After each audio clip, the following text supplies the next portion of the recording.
하나님의 말씀 보겠습니다. 오늘 예배해 주실 하나님 말씀은 신약성경 로마서 8장 26절로 30절까지 말씀입니다.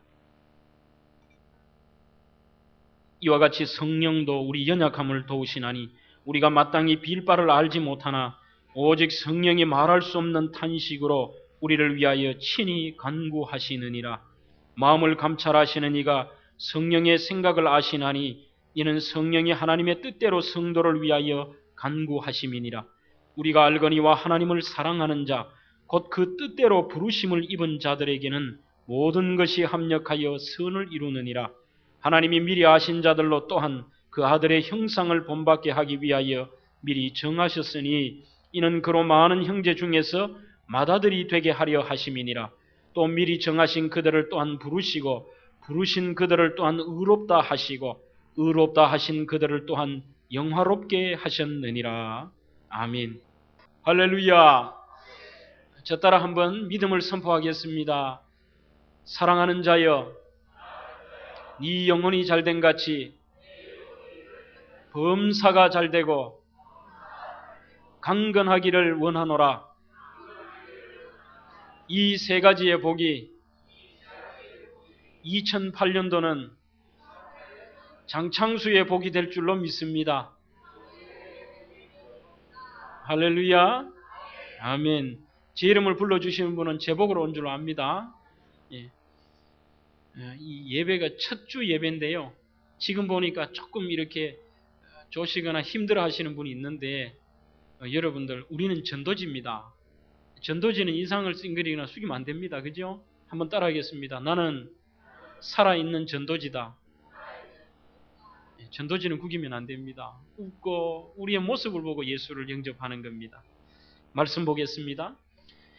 1999년 9월 29일에 일본 시모노세키 전철역에 큰 사건이 난 것이 신문에 기록된 적이 있습니다. 그 사건은 35살 된 청년 하나가 자기가 몰던 승용차를 가지고 그대로 이 시모노세키 전철역을 들이박은 것입니다. 거기서 박는 것으로 끝이 아니고 여기에서 차에서 내려서 2층으로 올라가서 칼로 사람들을 찔러버린 것이지요. 그때 이 사건으로 3명이 죽고 12명이 중경상을 입게 되는 사건이 있었습니다. 이 사건 이후에 경찰이 도대체 무슨 억하 감정으로 이런 일을 했나고 물었을 때에 그 청년이 하는 말이 세상에 뭐를 해도 제대로 되지 않고 무슨 일을 해도 실패를 해가지고 이 세상이 원망스러워서 이런 일을 했다는 겁니다.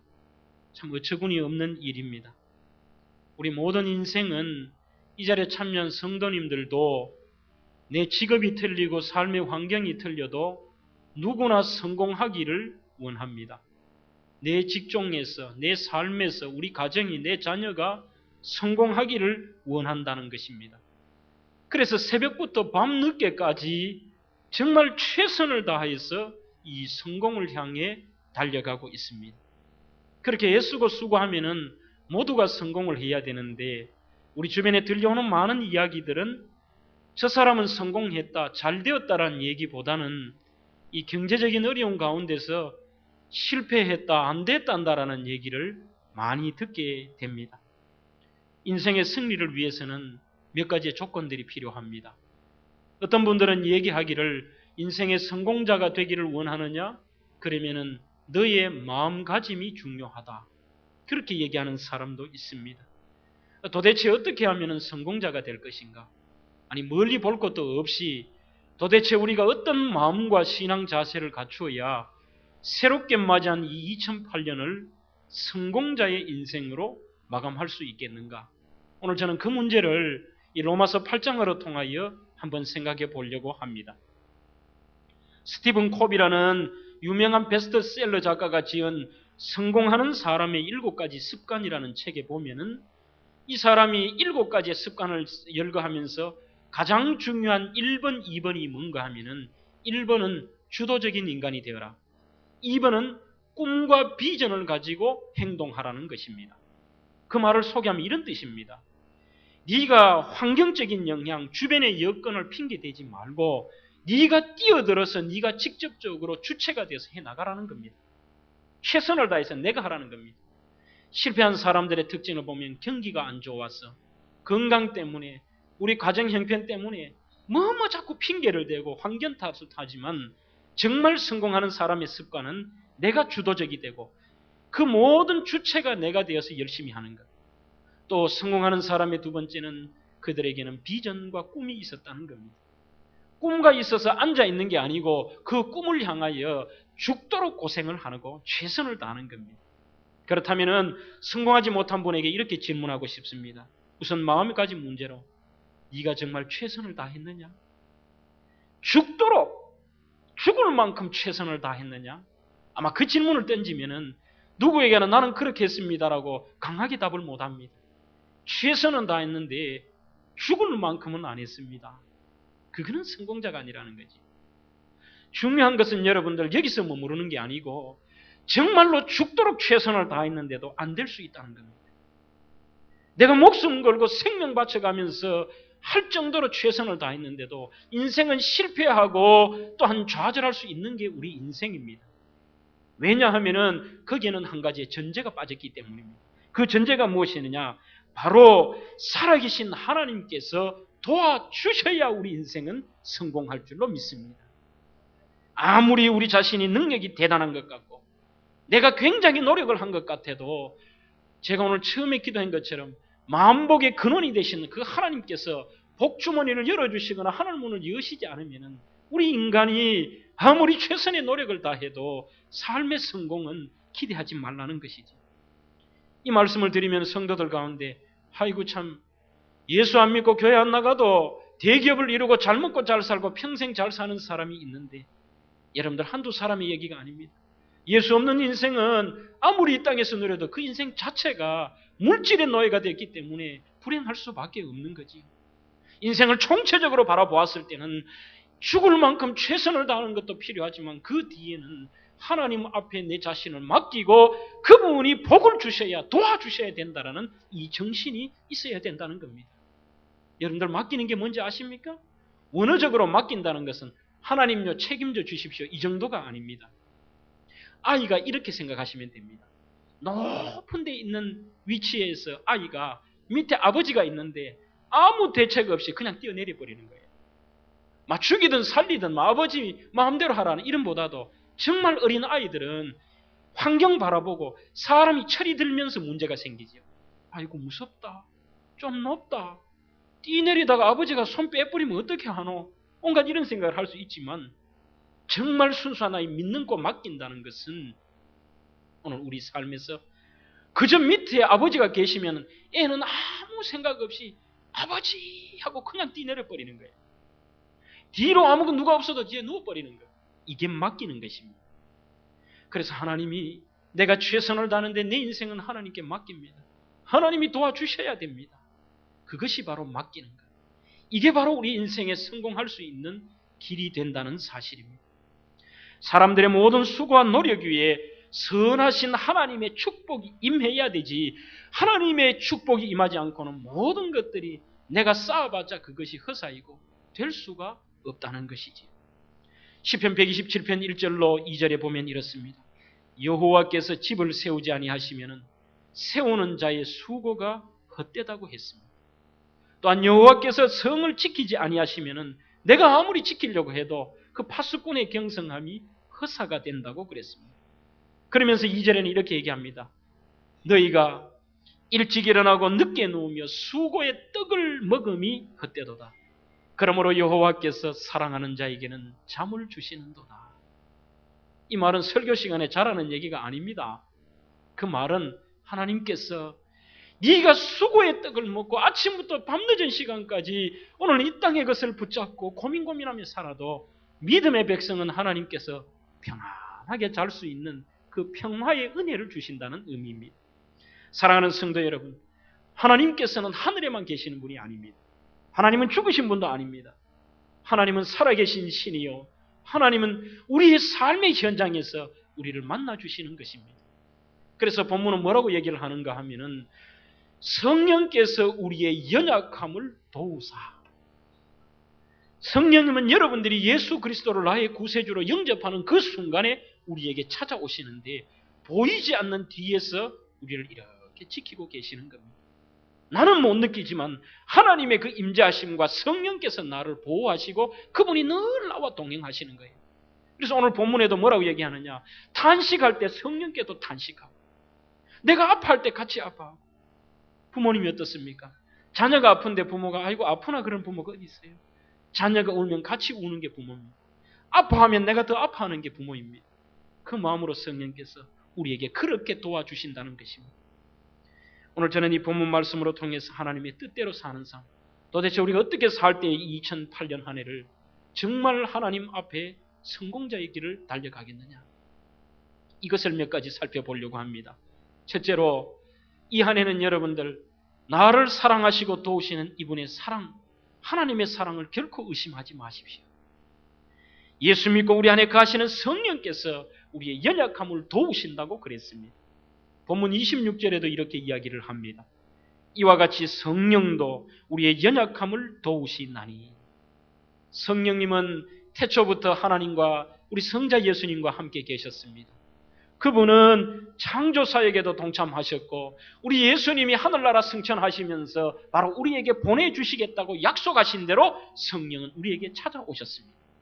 그분 성령을 요한복음 14장 16절에는 보혜사라 그렇게 얘기를 합니다. 이 보혜사라는 말은 변호사라는 뜻이 있습니다. 하나님 앞에 우리를 변호해 주는 것입니다. 보혜사라는 말은 중보자라는 뜻도 있습니다. 하나님과 우리 사이를 연결한다는 뜻도 있습니다. 그리고 이 보혜사라는 뜻은 은혜롭게 돕는다라는 뜻도 가지고 있습니다. 그래서 이 성령님의 역할은 우리 믿음의 백성들을 보호하시고 도와주시고 하나님 앞에 변론해 주시고 우리와 함께 하시는 그 성령님이라는 것이지. 연약한 중에 있지만 성령께서 우리의 연약함을 도와주신다는 겁니다. 깊은 한숨 몰아쉴 때도 여러분들 성령께서는 함께 하십니다. 그래서 내 혼자라고 생각하지 맙니다. 우리의 마음에는 나는 내 혼자야. 아무도 없어. 부모도 없고 친척도 없고 도와줄 친구도 없고 아무도 없다라고 생각하지 마십시오. 내가 예수 믿는 그 순간에는 변함없이 성령께서 여러분들 속에 내주하시고 도우시는 하나님으로 나타날 줄로 믿습니다. 그래서 시편 121편에 보면은 이 시편 기자가 이렇게 고백합니다. 정말로 내 도움이 어디서 올고 고민해보는 겁니다. 내 삶에 진정한 도움이 어디 있나? 그러면서 결론적으로 하는 얘기가 나의 도움은 천지를 지으신 여호와에게서로다. 그분은 주무시지도 졸지도 아니하시고 그분은 낮에 해가 밤에 달이 감히 나를 상치 못하게도 하시고 그분은 지금부터 영원까지 나를 지키시는 분이로다. 그렇게 고백하고 있습니다. 여러분들 설사 부모는 나를 버릴지라도 하나님은 우리를 버리지 않습니다. 부모는 나를 도우지 못할지라도 하나님은 우리를 도우실 수 있습니다. 여러분들 부모가 버린다고 하니까 믿지 못하시겠습니까? 과거에 50년대, 60년대 우리 한국 사회가 부모님들이 자식을 덜 사랑해서 버린 게 아닙니다. 내 자식들 이곳에 있으면은 나하고 있으면은 굶어 죽을 수밖에 없으니까 피눈물을 흘려가면서 그 자녀를 버리고 그 자녀를 입양 보내는 것입니다. 부모가 안 사랑했다는 게 아닙니다. 너무 사랑하지만 버릴 수밖에 없는 게 우리 인생입니다. 부모도 자녀를 버릴 수가 있습니다. 부부도 언젠가는 버릴 수도 있습니다. 자녀도 믿을 대상은 아닙니다. 그러나 하나님은 우리를 버리시지 않는다고 했습니다. 시편 27편 9절 10절에도 주는 나의 도움이 되셨나이다. 나의 구원의 하나님이시여 나를 버리지 말고 떠나지 마옵소서. 내 부모는 나를 버렸으나 여호와는 나를 영접하시리다. 사랑하는 성도 여러분, 다윗은 이런 고백을 하면서 이렇게 뒤편에 연결을 하면서 말을 합니다. 대적자가 나를 찾아왔을 때도 하나님은 그 대적을 물리쳐 주시고 나를 실족지 않게 하시고 전쟁이 일어나고 군대가 나를 대적해도 오히려 나는 성경의 표현은 안연하리로다. 편안하고 하나님께서 나를 평안한 모습으로 지켜주시더라는 것입니다. 그러면서 14절에 27장 14절에 결론적인 얘기를 다윗은 이렇게 합니다. 너는 여호와를 바랄지어다. 강하고 담대하며 여호와를 바랄지어다. 흔들리지 마. 삶의 조그마한 질고 때문에 고난 때문에 흔들리지 마. 여호와를 바랄지어다. 하나님께 맡겨. 이것만이 너의 살 길이고 그분이 도와주신다는 얘기입니다. 여러분들 가운데 혹시 이런 분 없습니까? 우리 교회가 2년 동안에 300명이 넘는 많은 새가족들이 왔는데 새가족 가운데 이제 학습받고 세례받고 이제 집사받고 아이고 하나님이 내 기도를 들어주실까? 하나님이 나도 사랑하실까? 나는 성경도 모르고 믿음 생활도 오래 안 했는데 하나님이 나를 사랑하실까? 천만의 말씀입니다. 여러분들이 예배당을 출입하고 내 마음에 예수를 나의 주인으로 영접하는 그 순간에 성령께서 찾아오셔서 그분은 우리를 버리지도 떠나지도 아니한다고 했습니다. 하나님이 여러분들에 대한 그 사랑을 의심하지 마십시오. 우리의 신앙의 열면이 깊든지 금방 예수를 믿든지 모든 사랑하는 하나님의 자녀에게는 분명한 변함없는 하나님의 사랑이 임할 줄로 믿습니다. 하나님은 여러분들을 도와주십니다. 아니맘임이라는 노래가 있습니다. 이 노래는 2차 세계대전 후에 이스라엘 백성들이 6월절만 되면 이 노래를 부르는데 그 노래가 언제 지어졌는가 하면은 아우슈비츠라는 그 포악한 수용소에서 유대인들이 지은 것입니다. 그 노래의 가사가 바로 이런 내용입니다. 나는 여호와를 바란다는 것입니다. 나는 믿는다. 나의 메시아가 나를 돕기 위해서 반드시 나를 찾아오리라는 이 사실을 나는 믿는다. 그렇게 얘기를 하지. 아니마밈 그 히브리어가 바로 나는 믿는다 그런 뜻입니다.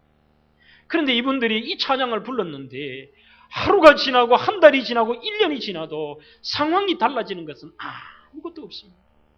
여전히 사람들은 주변에 내 가족들과 친지들과 친구들 가까이 있는 이웃들이 그 가스실에 끌려가 죽임을 당하고 생체 실험을 당하는 정말로 엄청난 이 잔악한 일들이 변함없이 계속되더라는 거죠. 하나님을 믿는다 했는데 이 메시아가 나를 안 도와주는 모양이다.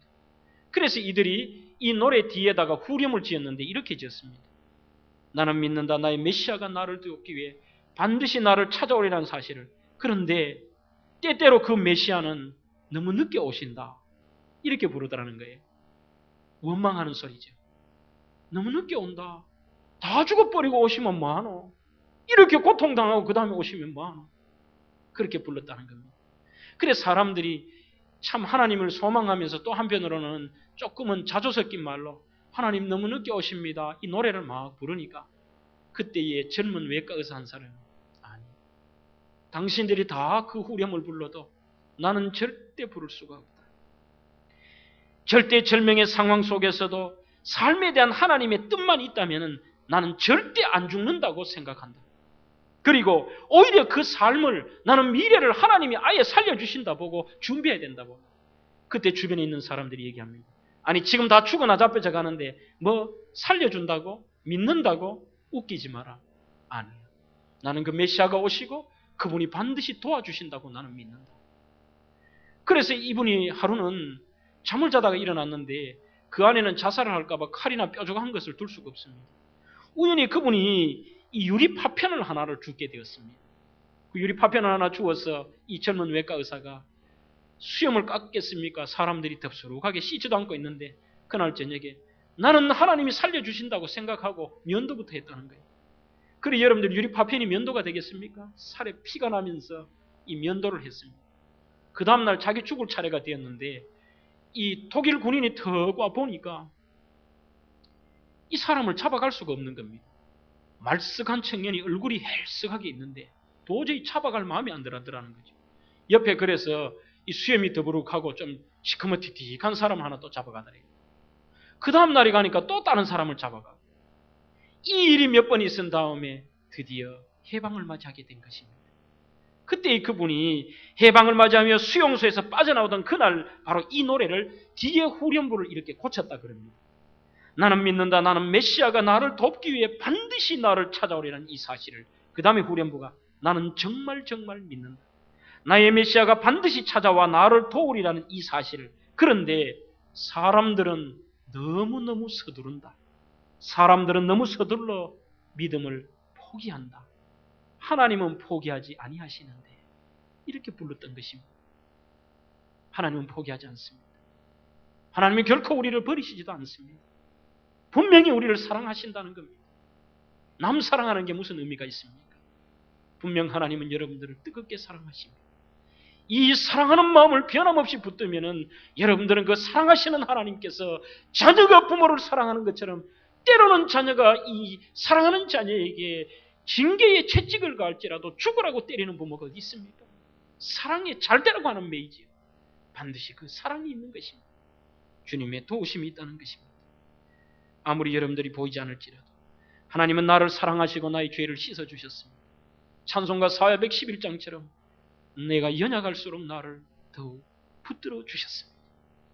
로마서 8장 39절에도 우리를 우리 주 예수 그리스도의 사랑 안에 있는 하나님의 사랑에서 끊을 수가 없다 그랬습니다. 하나님의 뜻대로 믿고 살 때 어느 누가 이 하나님의 사랑에서 우리를 끊을 수가 없습니다. 2008년 한 해는 여러분들 이 하나님의 사랑을 믿고 의심하지 말기를 주의 이름으로 축원합니다. 두 번째는 무슨 일이 있어도 합력하여 선을 이루는 하나님을 믿으십시다. 본문 28절입니다. 우리가 알거니와 하나님을 사랑하는 자고 그 뜻대로 부르심을 입은 자들에게는 모든 것이 합력하여 선을 이루느니라. 하나님의 뜻대로 부르심을 입은 성도에게 하나님은 합력시켜서 선을 이루게 하신다고 증언하고 있습니다. 이 하나님의 섭리를 신학에서는 삶의 보증이라는 말을 씁니다. 그 말은 하나님이 믿음의 백성들은 도장을 찍어놓고 너는 내 거야. 네 삶은 내가 보증한다는 겁니다. 지금 어려울지라도 다시 회복한다라고 하나님이 보증하시는 겁니다. 반지를 하나 해도 보증서가 있습니다. 좋은 물건에는 그것을 인정한다는 보증서가 있습니다. 바로 하나님이 합력하여 선을 이룬다는 것은 너는 내 자녀야. 네 삶은 내가 책임져. 지금은 어렵고 힘든 과정도 분명히 나는 그것을 선으로 바꾸고 내가 네 삶은 보증한다는 겁니다. 하나님이 보증하시면 우리 인생은 변할 수가 있습니다. 때로는 왜 하나님 나에게 이런 고난을 주십니까? 나에게 왜 이러한 어려운 점을 주십니까? 하는데 시간을 지내놓고 보면은 그것이 하나님의 은혜일 때가 많지요. 여의도 순복음교회 조영기 목사 그분의 간증을 보면은 참 그의 목회사에게 두 번의 참 큰 위기와 고비가 있었다 그럽니다. 한 번은 허벌판 여의도에 그 시대 때만 해도 아무것도 없는 여의도의 교회 1만 명 들어간다는 교회를 짓는다고 할 때 성도들이 반대하고 돈은 없고 참 인생의 위기가 와서 아이들에게 떼거리조차 없을 그럴 때가 있었다 그럽니다. 그래서 아내는 아이 한 대, 아이가 징징거린다고 한 대 따기를 때렸더니만 아내가 애들 데리고 친정으로 가버리더라는 거예요. 먹을 것이 없고 목사이지만 너무 고통스러워서 뛰어내려 죽어버릴까 마음이 드는데 이거는 하나님 앞에 죄지. 그런 순간에 하나님이 음성을 들려주시는 네가 죽을 까고 오면 뭘 못하겠냐. 그래서 한 번 고비를 넘기고 또 한 번은 이분이 신유운동을 하니까 사람들이 이단성 시비가 일어난 것입니다. 그래 아나운서 하나가 이단 시비가 이런 그 고통스러웠는데 참 힘드셨지요 하니까 그 조목사 말이 아니요. 그때 저는 참 지금 생각하면 하나님의 가장 큰 은혜였습니다. 왜 그런가 하면은 자기도 이단성이 있을 수 있었다는 걸 고백하는 거예요. 그렇지만 그때 사람들이 이단이라고 공격하는데 자기를 억울하게 누명을 씌우는 사람들을 죽이고 싶은 마음만큼 분노하는 마음보다도 자기 마음에 모든 것이 합력하여 선을 이루신 하나님. 정말 내가 문제가 있을 수 있다는 거예요. 그래서 그때 자기가 신학 공부를 깊이 있게 하고 많은 책들을 보고 또 이 교리적인 것들을 연구하고 자기의 많은 제자들을 해외 여러 유명한 보수 신학교에 보내가지고 신학을 배워오게 만든 겁니다. 그래 지금 후임자하는 그 목사도 그때 보낸 목사가 보수 신학교 가서 신학을 하고 돌아온 사람이죠. 그래서 순복음 신학을 만든 겁니다. 만약 그때 자기가 이 위기가 없었다면 자기 신앙은 삐뚤어질 수 있고 이단이 될 수도 있었다는 겁니다. 위기가 기회였던 것입니다. 우리 인생의 고난은 시편 내용 119편 71편처럼 고난당하는 것이 우리에게는 무익하고 해로운 것만은 아닙니다. 때로는 그것 때문에 내 믿음의 깊이가 깊어지고 때로는 이것 때문에 내가 하나님을 만날 때가 있고 때로는 이것 때문에 이것이 오히려 다른 길을 찾게 만들고 축복의 통로가 될 수도 있다는 사실이죠. 사랑하는 성도 여러분, 도대체 무엇이 합력하여 선을 이룹니까? 성도의 헌신과 충성을 통하여 하나님은 선을 이루어 가십니다. 여러분들이 주의 몸된 교회를 섬기고 하나님의 영광을 위하여 일하고 많은 죽어가는 사람들에게 예수를 증거하고 전도할 때에 이 충성된 삶을 통하여 하나님은 많은 선한 것으로 복으로 채워주신다는 거예요. 내가 정말 주면 베풀면 베풀수록 없어져야 되는데 하나님의 방법은 이상한 것입니다. 내가 주고 베풀고 나누고 섬기고 드림으로 통하여 풍성해지는 것이 하나님의 방법입니다. 고린도후서 9장 10절에도 이렇게 말씀합니다. 심는 자에게 씨와 먹을 양식을 주시는 이가 너희 심을 것을 주사 풍성하게 하시고 너희 의의 열매를 더하게 하시리니.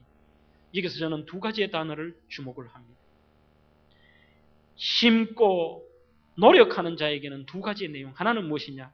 하나님께서 풍성하게 하시고 하나님께서 더하게 하신다는 것입니다.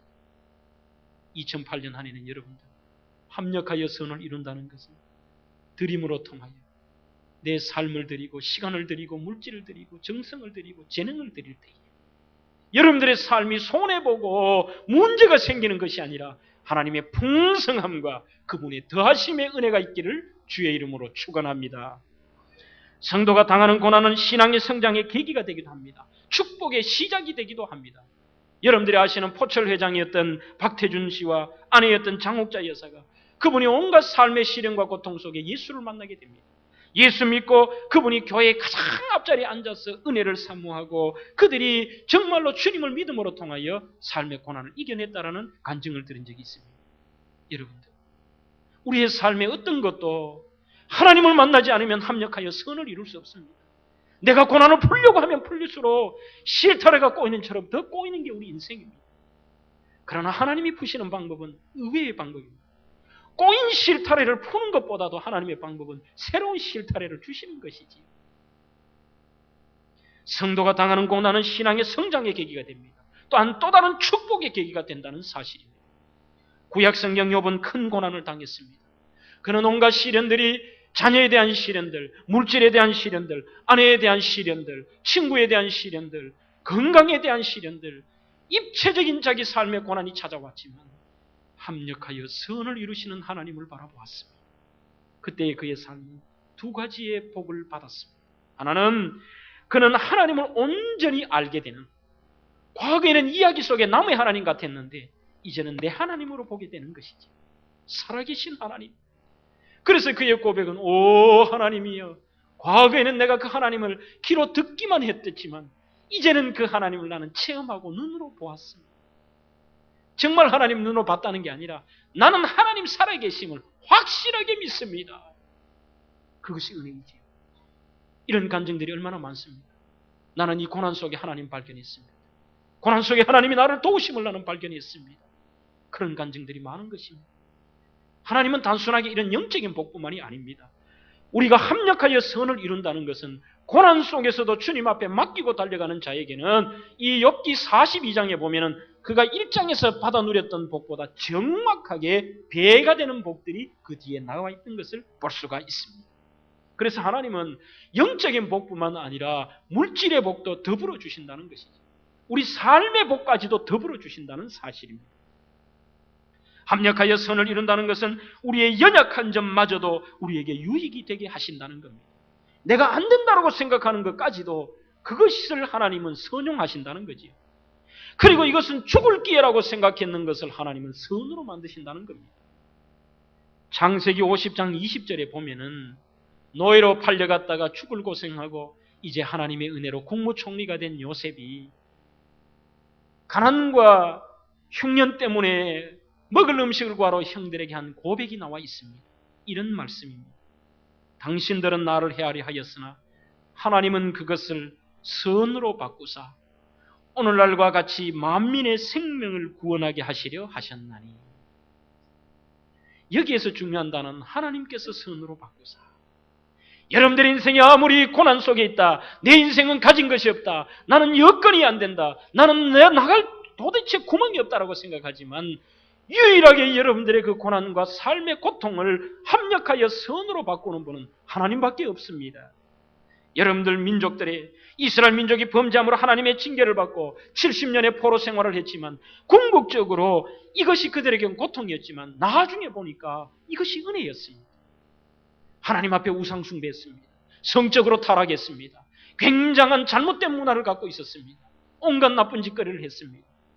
그러나 하나님의 때가 되자 그들을 하나님의 능력으로 70년 만에 해방해 주셨는데 그 이후에 그들의 삶은 우상 숭배의 죄를 버리고 하나님만을 사랑한 거룩한 삶이었습니다. 그러니까 유익한 것이지요. 그대로 뒀더라면 그 자녀가 어떻게 됐겠습니까? 바른 길을 위해서 하나님이 선택하신 방법입니다. 가출한 자녀가 왜 가출하느냐 하면은 부모가 자기를 사랑하지 않는다고 생각하기 때문에 가출할 때가 많습니다. 우리가 그렇지요. 하나님이 나를 사랑하지 않는갑다. 나에게 왜 이런 고난을 주시느냐? 그게 아닙니다. 하나님은 이 고난 속에도 오늘 본문 말씀처럼 내가 탄식할 때 같이 탄식하시고 내 이 고난을 아시지? 반드시 합력하여 선을 만드시지? 그걸 아시는 분들은 흔들리지 않지요. 과거에 어릴 때에 예배당에 학생 때 한 번씩 기도하러 가보면은 나이 드신 할머니들이 우는 모습을 종종 봅니다. 하나님 아시지요? 하나님 아시지요? 그런데 어떤 할머니 한 분은 이런 말을 해요. 하나님요, 기도할 힘조차 없습니다. 그러나 이 본문 말씀이 위로가 되는 것입니다. 우리가 기도할 힘조차 없을 그 정도의 탄식 순간에도 성령께서 우리 대신하여 기도해 주신다는 겁니다. 하나님이 아신다는 거예요. 그러게 우리 삶은 합력하여 선을 이루는 하나님이 계시기에 이 해는 여러분들 이 하나님을 향한 믿음을 간직하시고 모든 것이 합력하여 선한 결과를 나에게 주실 것이라는 믿음으로 사는 한 해가 되시기를 주의 이름으로 축복합니다. 마지막 세 번째로 어떤 일이 있어도 여러분들 꿈과 소망은 포기하지 마십시오. 본문 18절 말씀에 보면은 생각건대 현재의 고난은 장차 우리에게 나타날 영광과 좋게 비교할 수 없도다. 하나님은 우리의 고난과 반드시 희망의 길을 더불어 예배해 놓으십니다. 앞이 막혔다 생각하면 빠져나갈 구멍, 그리고 내 앞길에 완전한 장막이 있다고 생각할 때는 더 큰 길을 열어주신다는 것이지. 이 길이 아니라고 생각하면 나는 완전 절망이라고 생각했지만 또 다른 길들은 알고 보면 그 길이 더 은혜스러운 길이라는 겁니다. 24절 25절에도 우리가 소망으로 구원을 얻었음에 보이는 소망이 소망이 아니니 보는 것을 누가 바라리요. 만일 우리가 보지 못하는 것을 바라면 참음으로 기다릴지니라. 우리의 영원한 소망. 여러분들 이 땅에서 우리가 예수 믿는다고 믿는 순간부터 그냥 만사형통 착각하지 마십시오. 때로는 고난이 찾아올 수 있습니다. 질병이 찾아올 수도 있습니다. 사업의 실패도 있을 수 있습니다. 아니 심지어 죽을 수도 있습니다. 그러나 우리에게는 끝이 아닙니다. 죽는 순간에도 생각건대 현재의 고난은 장차 우리가 하나님 앞에 누릴 그 놀라운 기쁨과 영광과는 좋게 비교할 수가 없고 이 땅에서도 여러분들 지금 고난 속에 있을지라도 낭망할 필요가 없습니다. 하나님은 우리의 소망을 끊지 않습니다. 하나님이 포기하지 않는데 왜 여러분들이 포기하십니까? 죽음 앞에서도 우리는 절망할 필요가 없습니다. 본문에 생각건대 하는 말은 헬라 로기조마이 하는 뜻입니다. 그런데 이 뜻이 한글 성경은 생각건대라는 말로 번역이 됐습니다만 원래 그 원어의 로기조마이는 영어의 레콘카입니까? 레콘카는 단어와 같은 의미입니다. 즉 계산한다, 수를 센다라는 계산한다는 뜻입니다. 그 말은 계산해 보건대 너희들이 지금 어떤 고난을 당할지라도 장차 너희들이 받을 그 고난과 영광과는 비교할 수 없어. 계산해 보라는 겁니다. 하나님 앞에 내가 하는 게 아닙니다. 새 여러분들 작년에도 안 이루어 주셨는데 하나님 원래 이 꿈은 적지요. 왜 하나님 포기 안 하는데 여러분들이 포기하십니까? 하나님 작년에도 내 기도 안 들어주셨는데 올해는요. 하나님이 포기 안 하고 하나님이 때가 안 됐는데 왜 여러분들이 포기하십니까? 여러분들이 오늘 우리 한국의 병이 어디에 있습니까? 너무 쉽게 포기해버리는 병입니다. 영국의 극작가 포드는 이렇게 말을 합니다. 실패하여 넘어지는 사람보다 스스로 항복해버리는 사람이 훨씬 많다는 거예요. 정말 실패하고 끝장난 게 아니고 자기가 미리 항복해버리는 것이지. 한국이 OECD 국가 중에 자살률이 1위라 그럽니다. 너무 사람들이 생명도 빨리 포기합니다. 건강도 하나님이 포기하는데 자기가 너무 빨리 포기합니다. 사업도 하나님은 포기하는데 자기가 너무 빨리 포기합니다. 학생들은 공부도 너무 빨리 포기합니다. 아니 심지어 성도들도 믿음을 너무 빨리 포기합니다. 포기하지 마십시오. 우리에겐 소망이 있습니다. 설사 죽음의 고통에 이를지라도, 아니 죽을지라도 우리에게는 소망이 있기 때문에 또 다른 용기를 내고 희망을 가지고 새로운 새하늘과 새 땅을 바라보는 것입니다. 디모데후서 3장 12절에도 무릇 그리스도 예수 안에서 경건하게 살고자 하는 자는 핍박을 받으리라. 어찌 보면 예수 받으면 핍박받는 게 예수 믿으면 당연합니다. 그러나 내만 당는 고난이라 생각하지 마십시오. 오히려 원망하지도 마시고 고난의 뒤편에 하나님이 주실 축복을 미리 보며 감사하는 겁니다. 이게 성도의 삶입니다. 저는 한 가지의 글을 소개하고 오늘 말씀을 맺으려고 합니다. 여러분들이 아시는 CCC 한국 총재가 되는 김중건 목사의 이야기입니다. 이분에게는 김신희라는 딸이 있었습니다. 이 딸이 29의 일기로 어린 두 딸과 남편을 남겨둔 채 세상을 떠났습니다. 위암 말기 수술 후에 의사는 5, 6개월 이상 생존하지 못할 것이라는 선고를 내렸습니다. 그때에 어느 날 밤 기도회 때 이 딸 신이가 부모님 보는 앞에서 기도를 합니다. 주님, 만일 다시 살 기회를 한 번 더 주신다면 내가 어떤 삶을 살 것인지 주님은 아실 것입니다. 그러나 주님이 주시는 어떠한 고난의 잔도 감사하고 찬송하며 마시게 해 주십시오. 주님의 뜻에 순종하고 싶습니다. 내 고통과 눈물이 기도가 되고 찬송이 되게 해 주십시오. 고통의 잔은 감당할 수 없사오니 주님이 책임지시고 감당케 해 주십시오. 이 극심한 고통을 지켜보던 그 아버지의 마음이 어떠했겠습니까? 그때 이 김 목사님이 또 하나님 앞에 간절히 기도합니다. 주님, 기도할 힘도 없고 믿음의 심지도 꺼져갑니다. 감사와 찬송을 악마가 빼앗아가고 있습니다. 살 힘도 죽을 힘도 없습니다.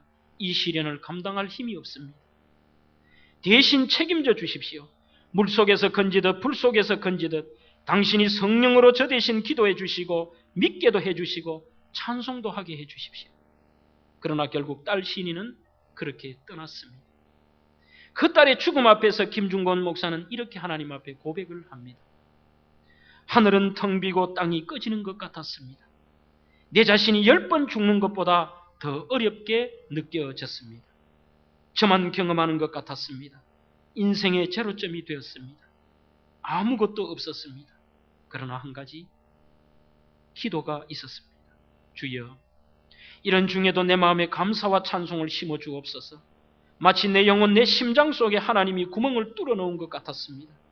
시체 옆에서 손목을 붙잡고 1시간 동안 제가 앉아 있을 적에 깊이 뚫린 그 영혼의 구멍 속에 맑은 샘물이 졸졸 솟아나기 시작했습니다. 그 전에 부른 찬송가와는 의미가 달랐습니다. 깊이도 달랐습니다. 질도 달랐습니다. 주님의 상처에서 흐르는 피와 같았습니다. 찬송을 정말 진실하게 불렀습니다. 감사하다는 말을 몇 번이나 했습니다. 주님이 저에게 새 일을 시작하셨습니다. 새 하늘과 새 땅이 열렸습니다. 새 막이 열렸습니다. 부활하신 주님을 새롭게 만날 수가 있었습니다. 지금도 저는 이렇게 기도합니다. 주님, 제가 어쩌다가 갑자기 죽는 경우가 생기더라도 저에게 5분간 의식이 다시 돌아오게 하셔서 찬송 부르고 감사하고 다른 사람에게 주님을 나타내고 영광을 돌린 후에 다시 데려가기를 바랍니다. 범사에 감사하라. 이는 그리스도 예수 안에서 너희를 향하신 하나님의 뜻이니라. 그렇게 고백하고 있습니다. 성령님의 인도를 받으면 현재의 고난이 영광이 됩니다. 우리가 자주 실패하는 이유가 어디 있습니까? 하나님의 자녀로 살지 못하고 하나님 앞에 기도하지 않으면서 실패했다고 말하기 때문입니다. 여러분들, 왜 소망을 꺾습니까? 아니, 죽을 까고면 뭘 못하겠습니까? 아니, 설사 우리는 죽을지라도 우리에게는 새하늘과 새 땅이 있고 하나님이 주시는 그 고난과 모든 것들을 떨쳐버린 영광스러운 것들이 준비되어 있는데, 산이라는 것은 오르기 위해서 있습니다. 장애물은 넘기 위해서 있습니다. 공은 차기 위해서 있는 겁니다. 하나님이 함께 하심으로 우리에게는 소망이 있습니다. 절망이 아니라 희망입니다. 여러분들, 상황은 작년보다 하나도 달라진 게 없을지라도 2008년 새해를 새롭게 시작하면서 모든 대명의 성도들은 하나님이 계시기에 또 다른 절망을 희망으로 출발하기를 간절히 바랍니다. 이스라엘 백성들이 만난 엄청난 장애물의 홍해가 그들에게는 대적을 물리치고 하나님의 기적을 경험하는 축복이 된 것처럼 여러분들 다시 한번 꿈을 가지십시오. 소망을 가지십시오. 포기하지 마십시오. 하나님은 여러분들의 편이 되십니다. 기도하겠습니다. 아버지 하나님, 은혜를 감사합니다. 생명의 말씀대로 하나님의 뜻대로 사는 삶, 2008년은 우리를 도우시고 사랑하시는 하나님의 사랑을 의심하지 않게 하옵소서. 연약함을 도우시는 하나님을 믿습니다. 합력하여 선을 이루시는 하나님을 믿습니다. 아버지, 주님이 우리 편이 되시기에 어떤 일이 있어도 내 삶의 꿈을 포기하지 않게 하시고 새롭게 꿈과 소망으로 출발하는 은혜로운 한 해가 되게 하옵소서. 예수님 이름으로 축복하며 기도하옵나이다. 아멘.